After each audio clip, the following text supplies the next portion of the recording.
Buenos días a todos mis alumnos.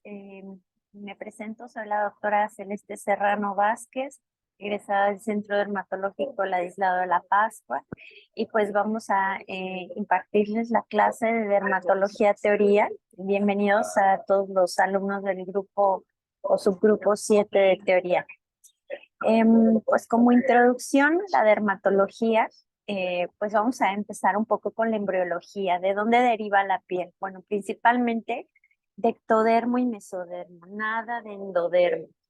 Eh, el grueso de la piel es más bien del ectodermo. Todas las estructuras más importantes de la piel yo creo que derivan del ectodermo. Entre ellas, pues la epidermis, todos los anexos, los melanocitos que propiamente lo hacen de la cresta neural, que a partir de la quinta semana migran hacia la piel y llegan a ella hasta la 10ª semana de vida intrauterina. También todos los nervios y receptores sensoriales derivan de acá, y luego ya el mesodermo pues da origen a la dermis y a la hipodermis, dos capas también muy importantes, y a todas sus células, al músculo piloerector, a las células de Langerhans, que más adelante hablaremos de ellas, y a los vasos sanguíneos.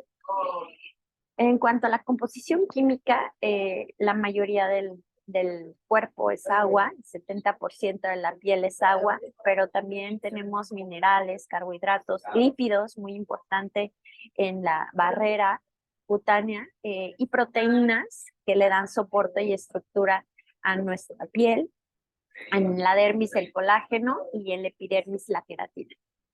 En cuanto a histología, pues las capas de la piel son tres: epidermis, dermis e hipodermis, de superficial a profunda. En la epidermis vamos a encontrar en específico 5 capas. No en todas las áreas de la piel las encontramos las 5. El estrato lúcido solamente en palmas y plantas, pero el resto las encontramos en todas las capas. Recordar que la piel es un epitelio plano, estratificado y queratinizado. Luego tenemos la dermis, que se divide en papilar, que es la que está en contacto con la unión epidérmica, y la reticular, que está en contacto con la epidermis. Y por último, la epidermis o tejido celular subcutáneo, que está compuesto por adipocitos separados de tabiques de tejido conectivo. En esta imagen podemos ver la epidermis. En ella se lleva a cabo una de las funciones principales de la piel, que es la queratinopoiesis o la producción de queratina. Y pues vamos a ver que es avascular, no hay vasos sanguíneos, recibe su nutrición a través de la dermis papilar.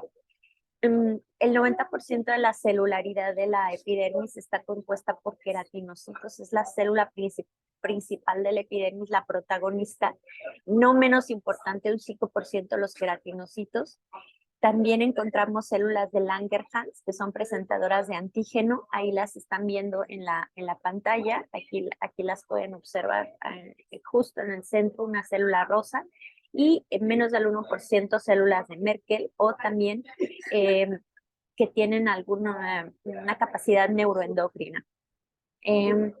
Ahí vemos en la capa basal hasta abajo, pues como toda una hilera de células se ven ahí como en rojo, son los queratinocitos, y aproximadamente por cada 10 queratinocitos vamos a encontrar un melanocito, o una célula de Merkel, que son las que se encuentran en la capa basal. Y las que se encuentran en estratos superiores espinosos también son queratinocitos más células de Langerhans en el estrato espinoso, y de ahí para arriba son puros queratinocitos los que vamos a encontrar. O sea que la variedad de estas células se encuentra más en el estrato basal y en el estrato espinoso.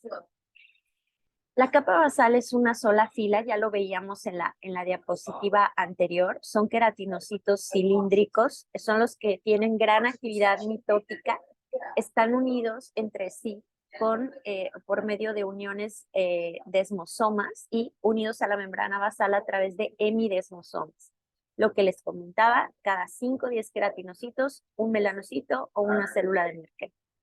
En la capa espinosa, la capa más grande, recordemos la presentación pasada, son aproximadamente 5 a 10 hileras de células. Estas son células poliédricas que tienen unas uniones intercelulares muy intensas, muy estrechas y hacen que cada unión con las otras células forma como una especie de espículas, están como espiculadas y por eso se le llama capa espinosa, que tienen o la forma de espinas que llegan entre célula y célula, estas proyecciones que tienen. Están, como les decía, unidas por puentes de aspecto espinoso, intercelulares, y dentro del espacio entre célula y célula vamos a encontrar una mezcla de glico y lipoproteínas que va a permitir esta cohesión entre célula y célula, parte de los desmosomas, y el paso de nutrientes entre ellas. La capa granulosa, como veíamos en la diapositiva pasada, es una capa de 2 o 3 hileras de células que están ya más aplanadas. Ahí vemos en rosa intenso, en bugambilia, cómo están ya aplanadas. Y bueno, estas células contienen gránulos de queratohialina, que es lo que le da el pigmento o que se noten más en la tinción de hematoxilina o eosina. También van a contener algo que se llama cuerpos de Odland. Los cuerpos de Odland son vesículas intracelulares que contienen lípidos principalmente. Estos lípidos se van a añadir al espacio entre corneocito y corneocito en la capa córnea, que va a estar más arriba, y estos cuerpos de Odland le van a dar esa unión o cohesividad al estrato córneo. Por último, el estrato lúcido, que a veces se piensa que es un artefacto, que solo lo encontramos en palmas y plantas.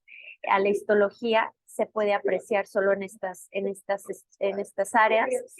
Y por último, la protagonista que me encanta, que es la capa córnea, que son células apiladas una sobre la otra, muy planas, ya a punto de desprenderse. Ya no poseen núcleo, ya no poseen organelas, y se considera que están muertas, pero en realidad sí cumplen una función muy importante, que es la de darle rigidez y flexibilidad a la piel. También forman esta barrera impermeable que hace que la piel pues sea precisamente nuestra barrera principal contra agresores externos. Y bueno, estas células continuamente están desplazándose para finalmente llegar a la superficie y descamarse fácilmente. Y en este proceso van perdiendo estas uniones tan estrechas que tenían en la capa espinosa. Aquí vemos esta imagen, la lámina del lado izquierdo y la estructura histológica. Repasamos otra vez que la capa basal, la unihilera, el estrato espinoso, 10 hileras, el granuloso, 3 o 2 hileras de células ya más aplanadas, el estrato lúcido, que solamente se ven en algunas áreas, y por último el estrato córneo, que pues ya son células casi planas y están a punto de desprenderse. Ya vimos entonces las células de la epidermis, queratinocito, Langerhans, Merkel y melanocito. El melanocito también me encanta, bueno, todo. Y es una célula que provee pigmento a los queratinocitos. Tiene unas proyecciones dendríticas, que aquí en la imagen se ve como este tatuador que tiene como varios pelitos, y esas son las dendritas. Y provee de pigmento a varios queratinocitos. Un solo melanocito provee de pigmento a 30 o 40 queratinocitos. Y a esto se le llama unión melánico-epidérmica. Eso es muy importante. No se confundan, porque en la capa basal hay 10 queratinocitos y luego un melanocito o una célula de Merkel. Y acá la unidad melanoepidérmica nos habla de que un solo melanocito va a dar pigmento, a proveer pigmento a todos los queratinocitos suprayacentes, y son aproximadamente estas proyecciones dendríticas que van a estar conectadas con aproximadamente 30 queratinocitos. Los melanocitos son más abundantes en cara y genitales y en tronco. La cantidad de melanocitos es constante entre personas de piel oscura o piel clara. o sea, la cantidad de melanocitos no varía entre fototipos o tipos de piel, sino más bien lo que varía es el número de melanosomas, que son estas organelas que son fagocitadas por los queratinocitos para proveerles de pigmento. Este pigmento melánico le sirve al queratinocito para proteger su núcleo de radiaciones ultravioleta que puedan ocasionarle algún daño a su cromosoma. Tenemos las células de Langerhans, que también son dendríticas, pero es un macrófago propiamente, obviamente deriva de la dermis y pues de la médula ósea, y llegan a la piel para presentarles antígenos después a los linfocitos T inmunocompetentes. En su interior van a tener algunas organelas que se llaman gránulos de Birbeck o cuerpos raquetoides, y por eso se caracterizan. Luego las células de Merkel, que ya les decía que están en la capa basal también, alternando con los queratinocitos, uno de cada 10 de queratinocitos. Entre cada 10 queratinocitos va a haber un melanocito o una célula de Merkel. Estas células, pues en realidad han sido muy estudiadas y sabemos que están conectadas con las terminaciones nerviosas sensitivas. Son como mecanorreceptores o los que le dan la sensibilidad a la piel. Y si te fijan, están pues casi cerca de la dermis, ¿no? Muy pegada a la capa basal estas terminaciones. Y también nos hacen, sirven como señalizadores, sus moléculas que sintetizan, entre ellas pues serotonina, somatostatina y neurotensina. Luego tenemos aquí la dermis, que pues es la segunda capa de la piel, la que está por debajo de la epidermis, y vemos que hay dos tipos: papilar, que es la que está en contacto directo con la epidermis, y esta unión entre epidermis y dermis va a tener esta forma como interdigitada, ¿no? Y eso es lo que va a permitir que no se separen entre sí las capas. La dermis papilar como ustedes ya vieron, pues no tan rica en fibras, sí muy vascularizada, y la dermis reticular, que es la que está hasta el fondo, se ve que hay más fibras, sobre todo colágena, tejido conectivo, y pues hay células entre ellas que son los fibroblastos y una sustancia fundamental amorfa. ¿Qué hace la dermis? ¿Cuál es su principal función? Y bueno, pues va a inducir el crecimiento y la diferenciación de los queratinocitos que van a estar en la epidermis. O sea, es la capa que le dice, a ver, tú naces, creces y mueres. Eso es lo que va a hacer la dermis, señalizar. Aquí vemos la histología. La dermis papilar en la parte superior es la más pegada a la epidermis, y que tiene estas proyecciones o ondulaciones para que precisamente no se separen.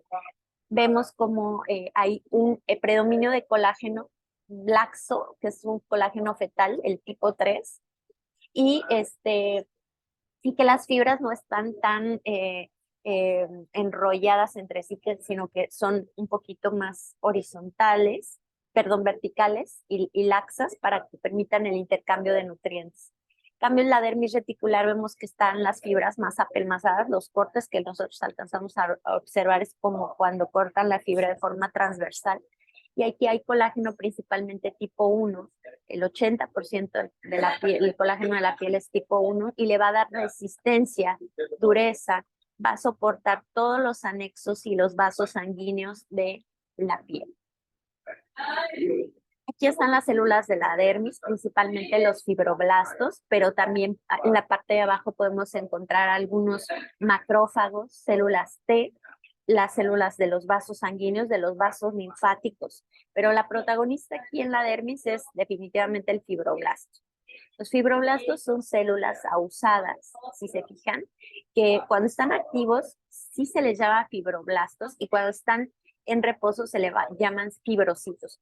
Cuando nacemos, nuestros fibroblastos están súper activos. Cuando ya envejecemos, ya están en forma de fibrocitos.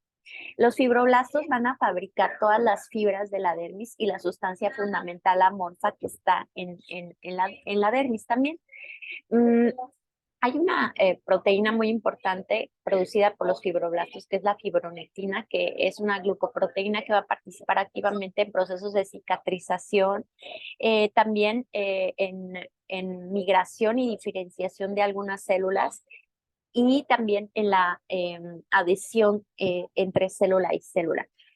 El fibroblasto también va a intervenir en reacciones inflamatorias y en procesos de cicatrización y contracción del tejido de granulación por medio de la fabricación de una enzima que se llama colagenasa. O sea, cuando ya no queremos ese tejido cicatrizal, se produce colagenasa para precisamente eh, romper con estas fibras de colágeno y que la cicatrización la cicatriz se remodela. Dentro de la dermis también encontramos tres tipos de fibras. Fundamentalmente el colágeno es la fibra más abundante, es el 70% del peso seco de la piel, es una proteína fibrosa que tiene mucha importancia, sobre todo estos subtipos que son 1, 3, 4, 7 y 18. El colágeno 1, ya decíamos que el colágeno que más hay es un colágeno maduro. Eh, el colágeno fetal, que es el tipo 3, que lo vamos a encontrar sobre todo en la dermis papilar. El colágeno 4 en la membrana basal y los colágenos 7 y 17 pues en la membrana basal y en una estructura específica, pues la sublámina densa.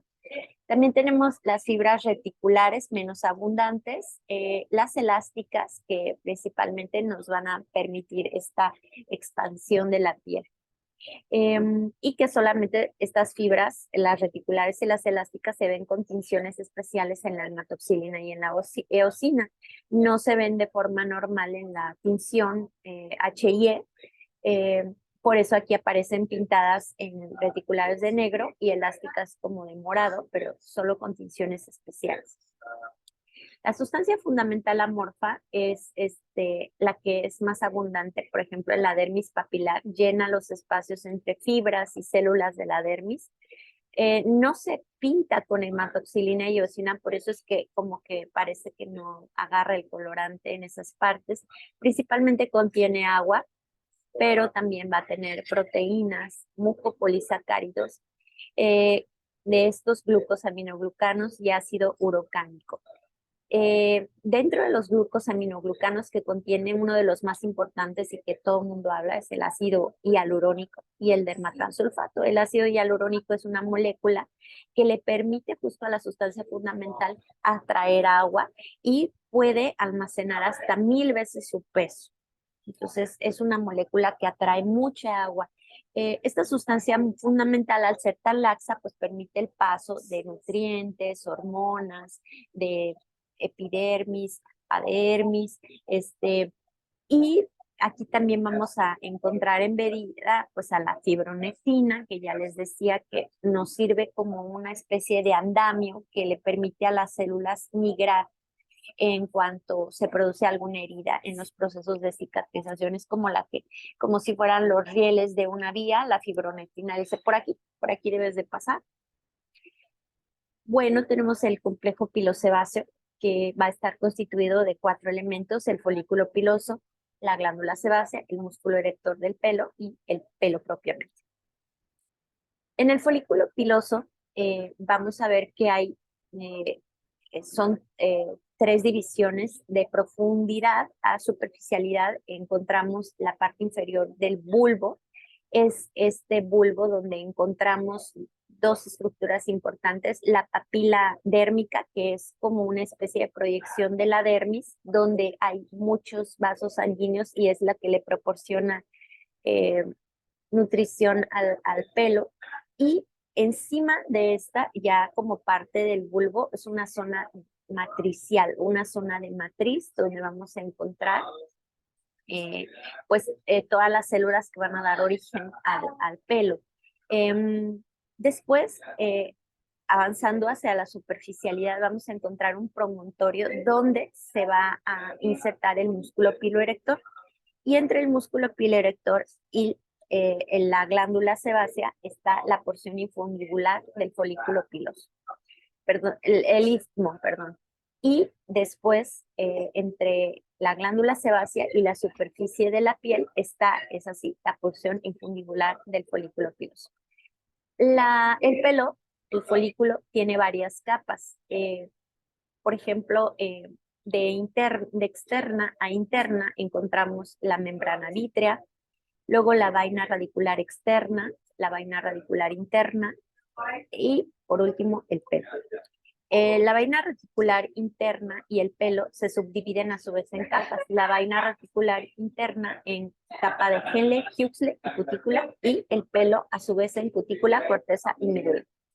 Cuando ustedes ven que se desprende un pelo y ven una parte blanca en la punta, muchas veces piensan, ay, la raíz del pelo. Pues no, realmente no, es como la cutícula de la vaina reticular interna de la raíz. O sea, eso es lo que alcanzamos a ver nosotros cuando lo desprendemos. No se desprende otras estructuras que son importantes, como veremos más adelante, que cuando se desprende un pelo, se queda esta zona proliferativa que va a dar lugar a un nuevo pelo posteriormente que se caiga el otro. El pelo está constituido principalmente por proteínas, es prácticamente proteína. Y esta proteína es la queratina, la protagonista, que le va a dar esta dureza y que puede contener mucho o poco azúcar. Las células de la matriz, como les decía, son las que tienen actividad mitótica y metabólica. Y vamos a ver que aquí la cornificación de estas células no tiene que ver con la queratohialina que vemos en la capa granulosa del epidermis. O sea, no hay ese proceso intermediario entre la queratohialina y la queratina.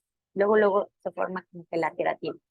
Hay una zona importante que ahí en la imagen dice FA, que se llama franja de Adamson, que es una zona que divide al bulbo del tallo de la piel, digamos que es del pelo, perdón, que es donde justamente se convierte como que en la zona muerta, donde yo no voy a ver células en división constante, a diferencia de la parte de abajo del bulbo. Esta franja es muy importante en tiñas, porque el pelo tiñoso pues va a estar lastimado a partir de la franja de Adams. La neogénesis pilosa se lleva a cabo solamente antes del nacimiento. Ya después es imposible que podamos hacer que haya un pelo en donde nunca hubo un folículo, un bulbo.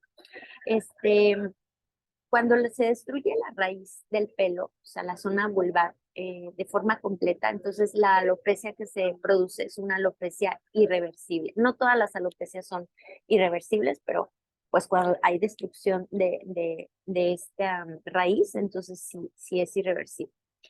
En todo el pelo en todo el cuerpo hay 5 millones de pelos, 1 millón en la cara, 100 y 150,000 en la piel cabelluda. Y ahí vemos otra vez las estructuras del pelo, el bulbo, el istmo, la zona infundibular. Hay dos tipos de pelo, el vello propiamente, que es más delgado, no tan pigmentado o a veces no pigmentado y que cubre la mayor parte del cuerpo. Y en cambio el pelo terminal, que es más grueso y que lo encontramos únicamente en piel cabelluda, cejas, pestañas, barba, axilas y pubis del adulto. Es obviamente, al ser más grueso, es siempre pigmentado. Las fases del desarrollo del pelo. Bueno, la primera fase que vemos, digamos, está en medio de la diapositiva, el catágeno.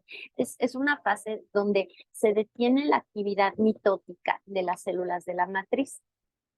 El bulbo, conforme va haciendo esta detención de la actividad, pierde contacto el bulbo con la papila de la dermis. O sea, la dermis, acuérdense que es la papila dérmica, es lo que le da la nutrición, el soporte. Entonces el bulbo se separa asciende y la vaina reticular externa se va a retraer y va a formar estas ondulaciones y forma un saco alrededor del bulbo y es ese pelo que sube y lo desprende. Luego tenemos la fase de telógeno, que es una fase de reposo donde el bulbo con su extremidad desanchada, que le llamamos clava, llega al sitio de inserción del músculo piloerector, o sea, ya ascendió, casi está cerca de la superficie a punto de desprenderse. Y por último, el anágeno, que es el crecimiento de nuevo pelo. Vamos a ver que ahí, como está la papila con los vasos sanguíneos, tiene contacto con esta zona que es la matriz, que está aquí. Justo la matriz hace como, esta es la papila dérmica y esta es la zona de la matriz que tiene contacto directo con estos vasos sanguíneos. Y eso lo que hace es que las células se empiecen otra vez a proliferar y a dar lugar a un nuevo pelo. La mayoría de veces, si nosotros analizamos la piel cabelluda de una persona, en un momento dado vamos a encontrar que el 80% de sus cabellos en otoño van a nacer en anágeno y en primavera un 90%. O sea, casi todos los cabellos están en esta fase de crecimiento activo, de proliferación de células de la matriz. Luego van a entrar a esta fase como de involución, donde ya pierde su contacto el bulbo con la papila y esta fase dura aproximadamente 2 a 3 semanas y en un momento dado vamos a ver que la mayoría de los pelos, un 1% de los pelos van a estar en catágeno en un momento dado. O sea, si yo me arranco todo el pelo de la cabeza, a todos los voy a ver, la mayoría en anágeno y solo el 1% va a estar en catágeno. Y luego viene esta fase como de reposo, que es el telógeno, que dura aproximadamente 3 meses, donde ya está la clava del pelo, que es la parte ensanchada del bulbo, está cerca del músculo piloerector y aproximadamente un 10 o 20% de los cabellos van a estar en telógeno si nos arrancamos todos los cabellos. Las funciones del pelo, pues no nada más son estéticas, también nos sirven para protección de rayos ultravioleta. Por ejemplo, en las narinas, el pelo va a impedir el paso de irritantes.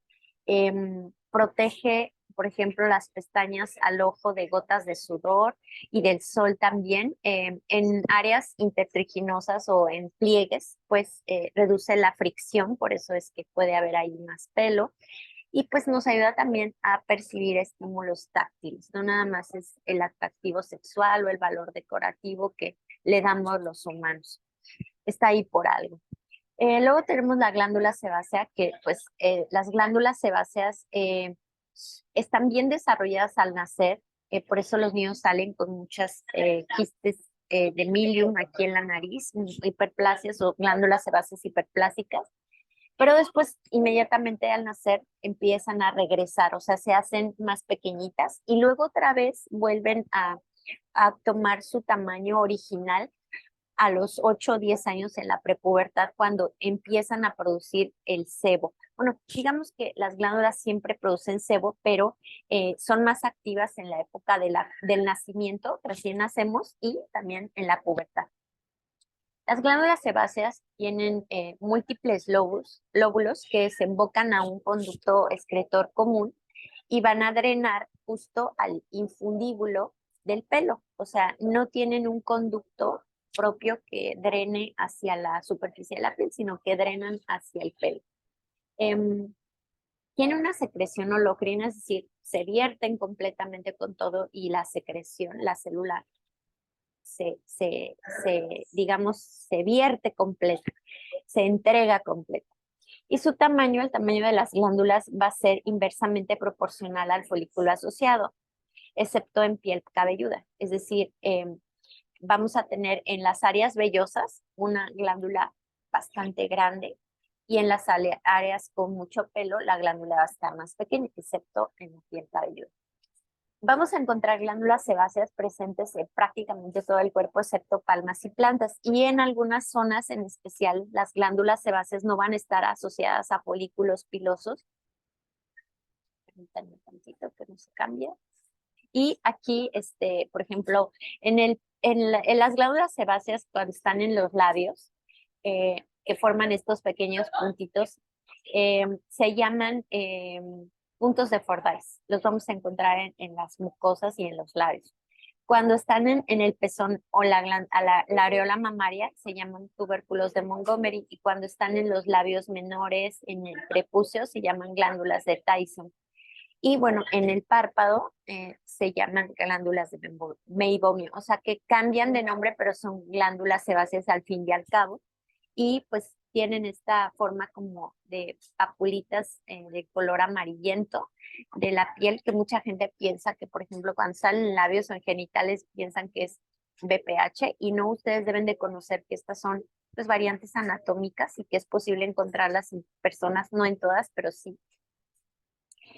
Y pues las glándulas sebáceas van a producir una película lipídica de la piel, que es el sebo, pero también esta película lipídica va a estar dada también por la epidermis. O sea, no todo la grasa, el componente graso de la piel está producido por las glándulas sebáceas.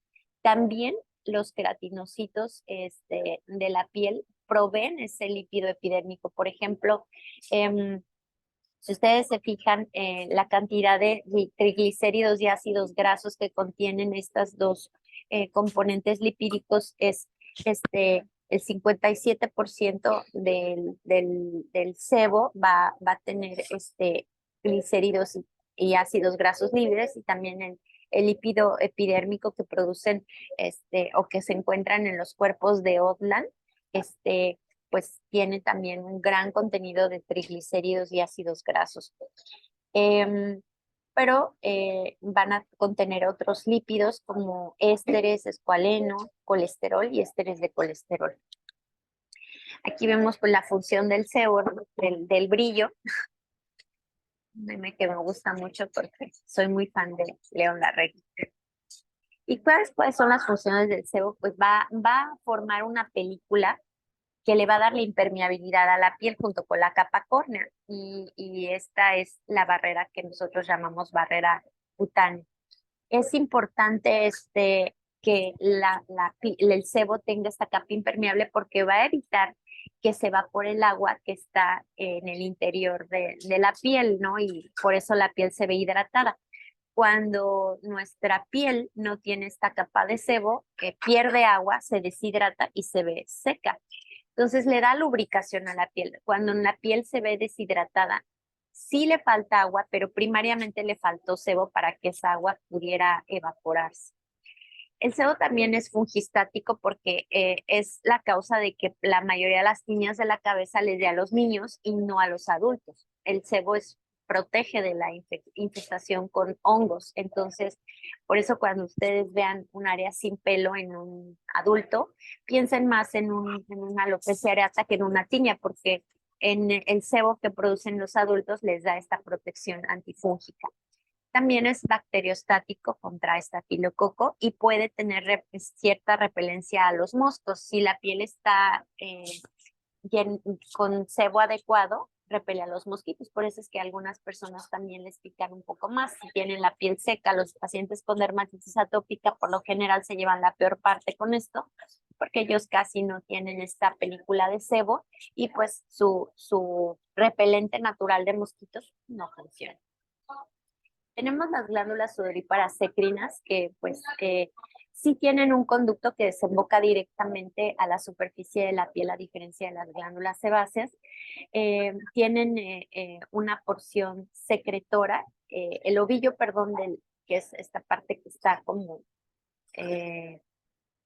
en contacto directo con la dermis reticular, la parte más profunda de la glándula, tiene una porción secretora y una porción excretora, y tienen un tubo excretor que va ascendiendo atravesando toda la dermis y llega a la epidermis, y tiene como trayecto en zigzag, y a esta porción de la glándula sudorípara ecrina que está de esta forma atravesando la epidermis se le llama acrosiringio.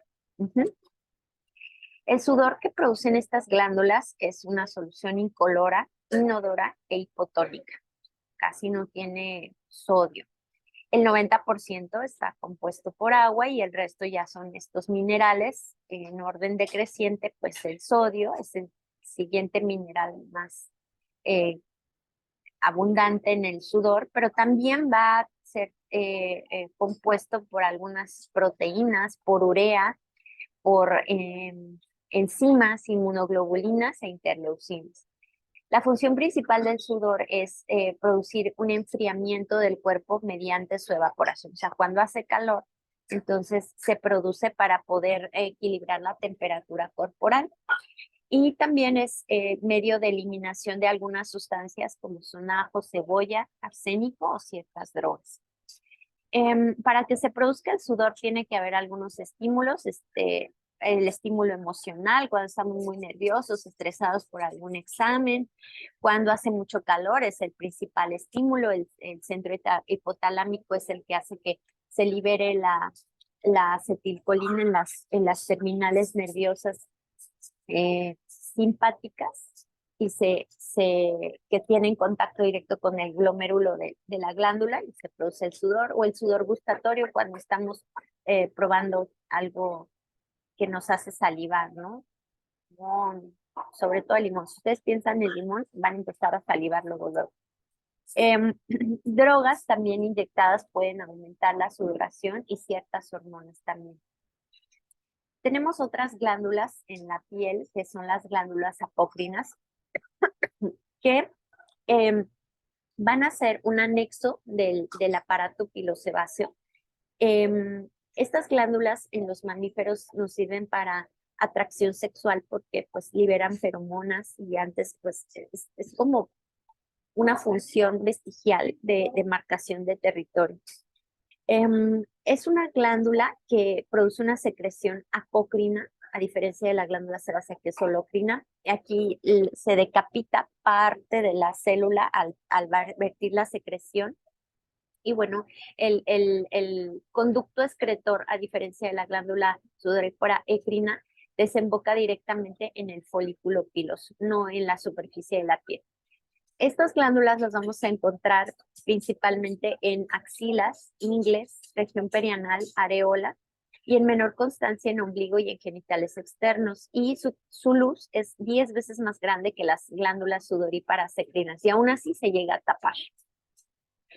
El sudor apócrino es un proceso de producción continuo, pero que tiene una excreción episódica que se induce por agentes farmacológicos como por ejemplo la epinefrina, también en estrés emocional, en especial sexual, que causa una descarga adrenérgica.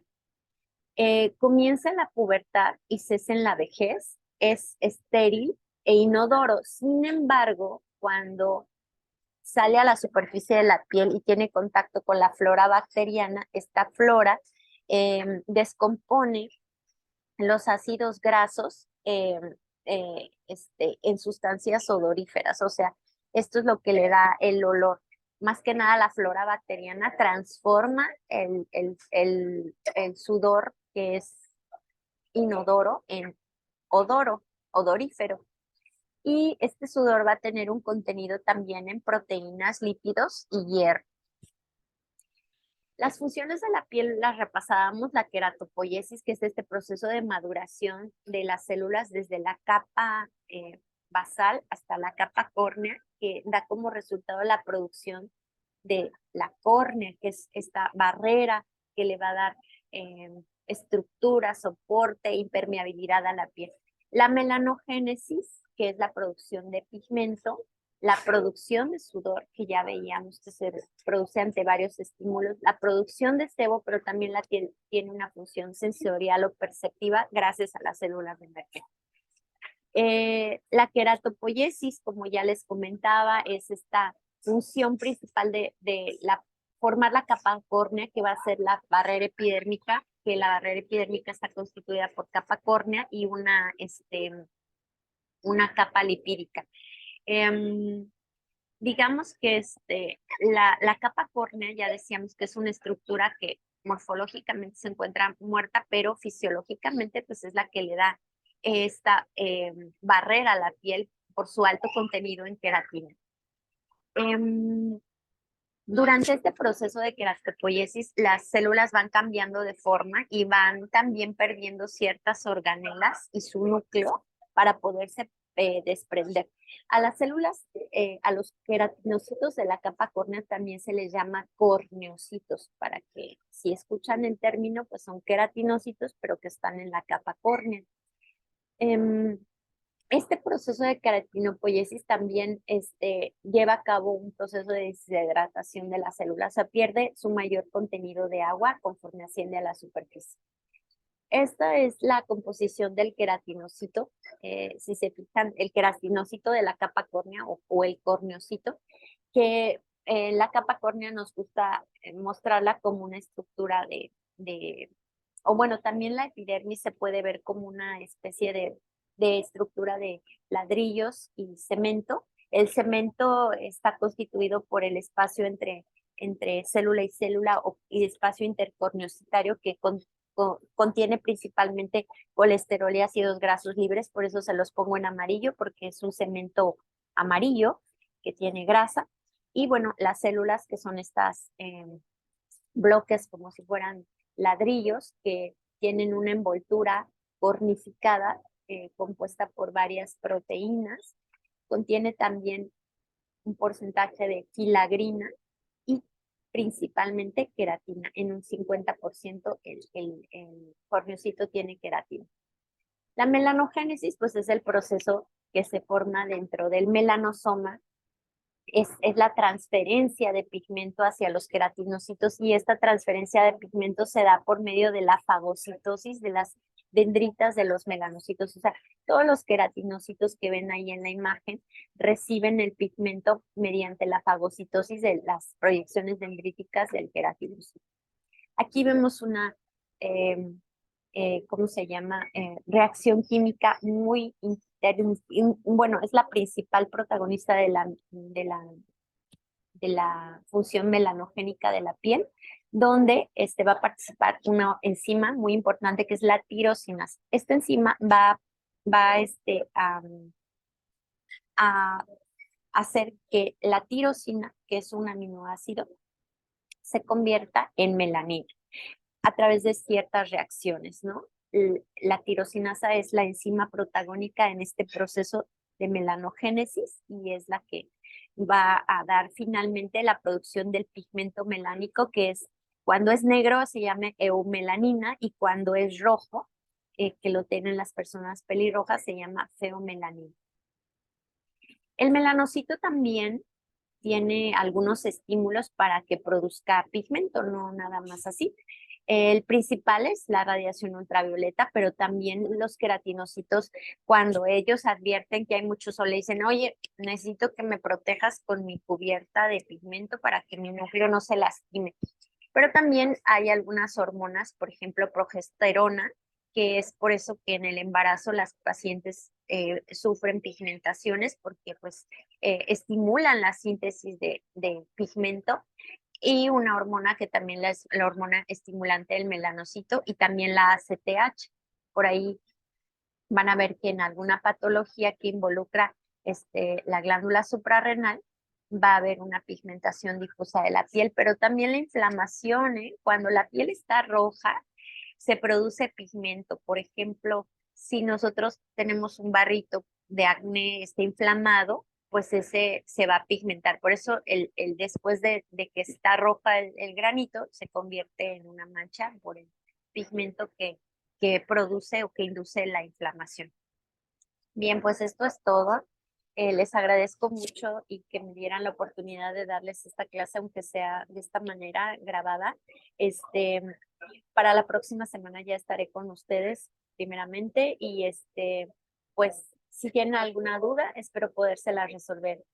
La próxima clase ya vamos a ver un poquito de propedéutica dermatológica, lesiones elementales. Esta información que les di es un compendio de varias fuentes, pero su fuente bibliográfica principal va a ser en Arenas de Dermatología.